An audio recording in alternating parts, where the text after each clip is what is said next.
Sexual misconduct scandals dominating the headlines this week. Apologies by Senator Al Franken. Denials by Alabama GOP Senate candidate Roy Moore.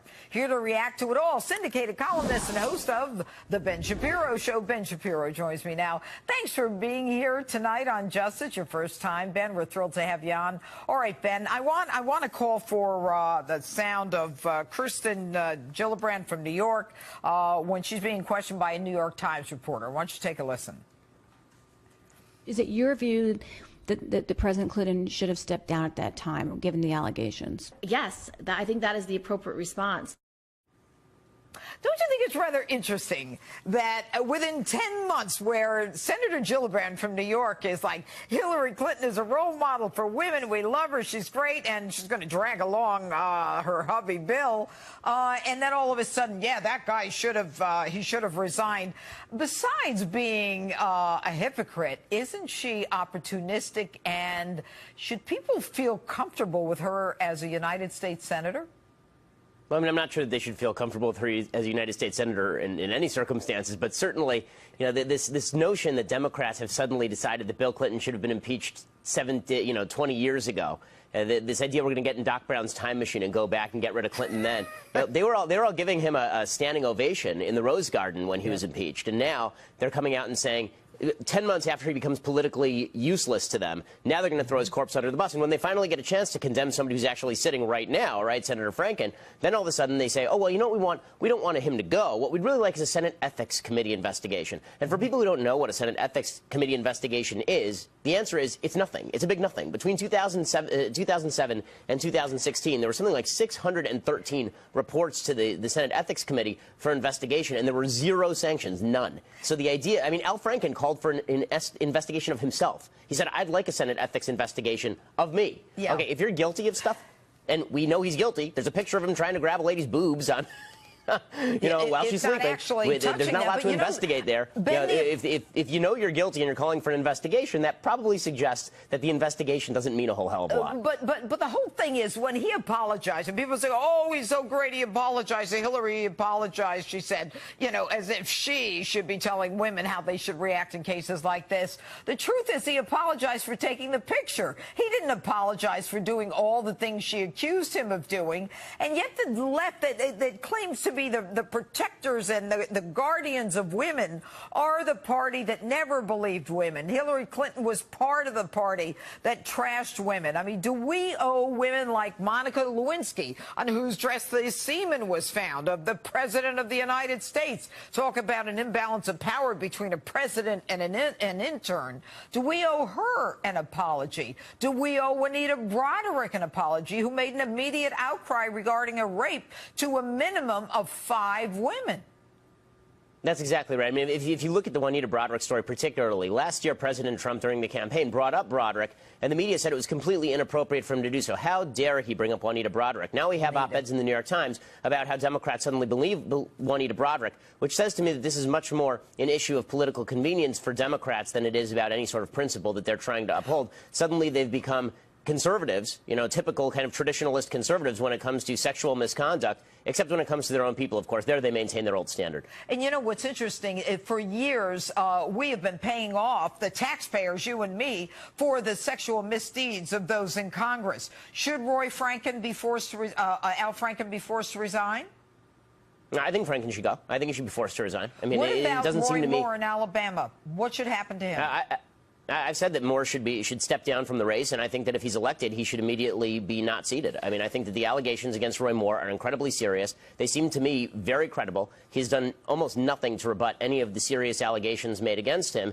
And the idea that we are going to be seating people with credible allegations of child molestation against them that haven't been rebutted in any serious way, that doesn't make a lot of sense to me on any level. Listen, if we're going to have a country, if we're going to have a social fabric where we can actually trust each other regardless of what side of the political aisle we're on, then we're going to need to have some sort of standards for the character of the people that we seat in high office. I mean, this is getting to be, you know, beyond the pale, and it has been for 20 years, but it seems to be getting worse. Fight over tax reform has shifted to the Senate, and the fireworks are already flaring. So let's get right to our own fireworks with my star panel tonight. Chairman of the American Conservative Union, Matt Schlapp, and former aide to Senator Chuck Schumer, radio talk show host Chris Hahn joins me tonight. All right, guys, I want to have a discussion about the tax bill. And I don't want to have a political argument. I really want to have a discussion for my viewers. The bottom line is this. I don't know a lot about taxes. I don't get it. I get it from an accountant. I sign what he tells me to sign, and that's it. Matt, what do you say the benefit is to the ordinary working American?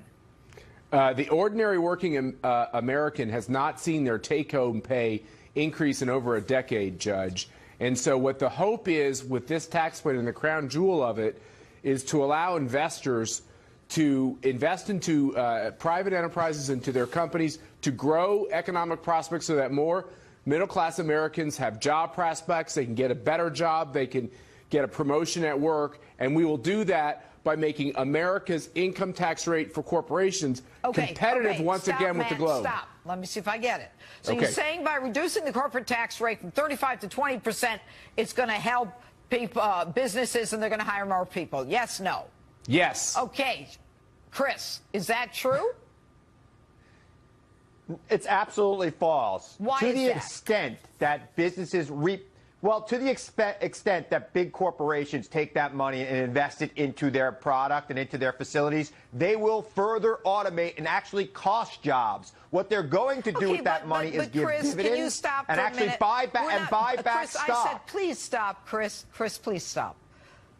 It's not big corporations that we're talking about. Small businesses we're talking about. That is the vast majority of Americans. We're talking about mom and pop stores. We're talking about businesses. Yeah. You can talk about Exxon and Mobil. Wait a minute, Chris. Come on. Yeah. I want to have a real conversation tonight. My viewers deserve that. Okay. If so the business, if I have a plumber, if my electrician, if this guy is able to pay less in corporate taxes, isn't it better for him?